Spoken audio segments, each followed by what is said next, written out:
now, the latest protests from Just Stop Oil have seen campaigners block London's Park Lane as well as spray paint the front of Aston Martin's car showroom. Now, that follows another protest in which two demonstrators threw tomato soup over Van Gogh's masterpiece, Sunflowers, at the National Gallery. It wasn't damaged, thankfully. Well, in the wake of these disruptive demonstrations, the Home Secretary, Suella Braverman, has outlined new plans to crack down on those protests as part of an updated public order bill. Well, joining us now from Just Stop Oil is their spokesperson, Samuel Jackson. Good morning to you, Samuel. Look, it's the age-old question that comes up time and again, Samuel Johnson, when we talk about these sorts of protests, this civil disobedience, this kind of disruption, is that you risk alienating the very people who are most likely to support your cause. Oh, well, good morning, Isabel. Good morning, Stephen. Thanks for having me on. At the moment, it's so important. We need to stand up to this government. We're in a cost of living crisis. We're in a climate emergency, and the government is going completely the wrong direction. The International Energy Agency has said we need no new oil. The United Nations has said we need no new oil. We are saying we need no new oil, but the UK government is continuing with 100 plus new oil infrastructures. That is a death sentence. That is basically robbing the children of the UK of the right to grow old. That's why people have stepped up into civil resistance, and that's why people are doing actions right now in the UK. We're in desperate times, and these are desperate people, and that's why we're here.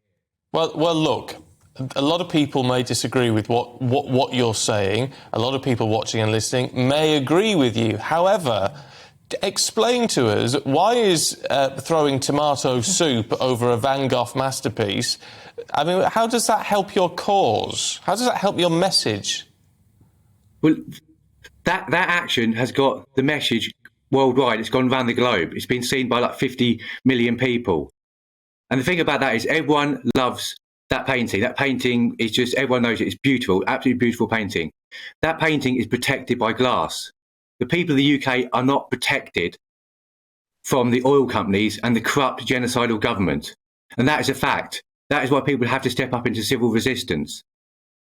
Yeah, can I just say, I mean, it's using it, you've got to be very careful with language, haven't you, if you want to get people on board, because already you've said, you know, the next generation are going to be sort of, in effect, robbed of a long life. You talk about the government being genocidal. I mean, that just simply isn't true. You can't say the government's genocidal. Stephen, this is happening now. This is happening now. That absolutely belittles what people are going through where they do have genocidal governments. No, last year, over 8,500 people died over winter because they couldn't afford to eat or heat. We're in a cost of living crisis and in a climate emergency. They're two sides of the same coin.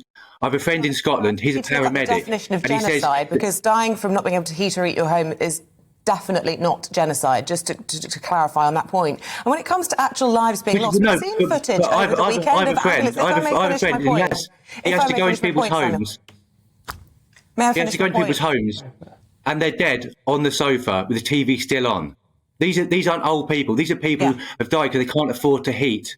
With respect, that's only going to get worse with climate emergency. That is in itself a tragedy, but it's not a genocide, just to clarify. May I just come back to the point I was trying to make about ambulances, footage coming out over the weekend of ambulances being blocked by your protesters. These are people who need to get to hospital into blue light conditions, and that's being prevented by your own organisation. And so you're sitting there, you know, decrying people who are in power and that you are causing life and death situations yourselves. We have a blue light policy. We let all emergency services through. Well, that's not what the footage shows over the weekend. But we let them all through. And this is deferring from the fact that there's a massive problem at the moment and the government is failing its people. It needs to act. We are subsidising the oil companies £326 million a week. We need to take that money. We need to insulate our homes. We need to insulate our homes. So are you from Insulate Britain, or are you all connected? I'm from Just Stop Oil. But at the moment, we saw it this summer, we had 14 degrees of heat. We've lost 30% of our wheat crop. We stand to lose 50% of our potato harvest. What's going to happen with that? You're going to get food insecurity. You're going to get inflation. People's savings will disappear. And you have people fighting for the last loaf of bread in Sainsbury's. That's what's going to happen. That's the reality of social collapse. We need to avoid it. Yes, we do need to avoid it. And look, people wouldn't disagree with that. But I think there's got to be a compromise on that. I mean, we totally get saying, we don't want to use any fossil fuels. We don't want to, invest in producing any more fossil fuels. I understand that as a philosophy. But it needs to happen as an action. That's the thing. Sorry to interrupt, but it needs to happen as an action. At the moment, fossil fuels, renewable energy is 9 times cheaper than fossil fuels. Yes, we've got 8 years worth of licensing. We need to transition. We're not saying stopping all tomorrow. We're saying make the transition today. Yes, but the point is, you were also talking about people dying because they can't afford to heat their homes. Well, what we're certainly seeing at the moment is people looking for a short-term fix so that those people can afford to heat their homes. You see, I mean, what you are looking at is a medium to long-term change, which a lot of people would agree with you needs to happen. But we've also got to look at the immediate term, haven't we? Well, that's the thing. But the new oil licences, they won't come into place for 15 to 20 years. This is not an answer to the problem with the cost of living at the moment and people freezing to death in their homes. We need to transition, and we need to do that. We need to do that now. There is an element of hypocrisy in all of this, though, isn't there? I mean, watching that footage of the Aston Martin showroom being defaced, people wearing glasses, mass-produced from plastic, which is made from oil, backpack, mass-produced from nylon, made from oil, paint sprayer, mass-produced in China, using oil, the paint gloss, also made using oil. And on the subject of hypocrisy, I just wonder, what does the name Eileen Getty mean to you? Can you explain to our viewers who she is and how she made her fortune? I don't know. I personally don't know about Eileen Getty, but I can tell you that the oil industry she's for the past big 50 investor years, in your organisation, for the past 50 years, has made over £2 billion in profit every day. That's the reason all of our products and our whole life in society is gone around oil. That's why we're hypocrites. Apparently, we live in a society and we know what's happening with oil is killing us. If we're hypocrites for trying to stop that, we're hypocrites. But that's the reality of it all. That's the reality of it all. Can I just ask, Eileen Getty, she funds Don't Just Stop Oil, doesn't she? And she lives off the profits of being an extremely wealthy oil family. I don't know. Who funds GBNews? Can you tell me that? Who funds GBNews? Exactly. Who funds GBNews? Well, it's a company called All Perspectives.